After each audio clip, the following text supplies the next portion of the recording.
Aujourd'hui, le vignoble de Dijon et dans toute la métropole dijonnaise entame une véritable renaissance. C'est un atout pour notre attractivité et pour tout le patrimoine historique de la ville et de la métropole.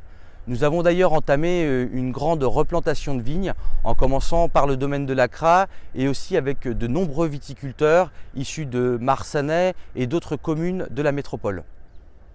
Dijon Métropole souhaite renouer avec son passé prestigieux d'un vignoble d'exception.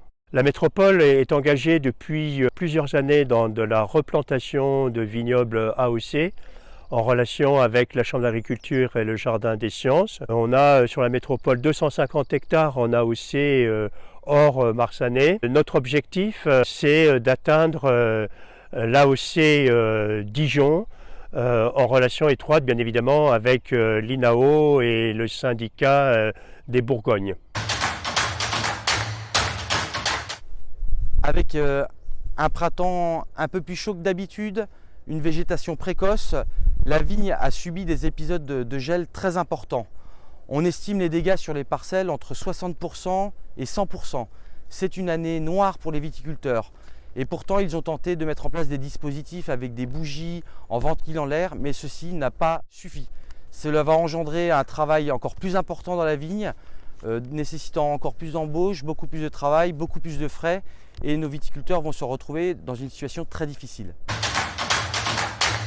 Suite à ces dégâts majeurs liés au gel, nous avons été à la rencontre des viticulteurs, nous avons échangé avec eux sur les perspectives, voir avec eux comment les pratiques en viticulture pourraient évoluer pour mieux s'adapter dans la mesure du possible à ce changement climatique que nous subissons de plein fouet. Nous avons échangé avec eux sur l'évolution des pratiques vers une transition agroécologique, vers du bio avec les labellisations correspondandes. Nous sommes très attachés à notre vignoble.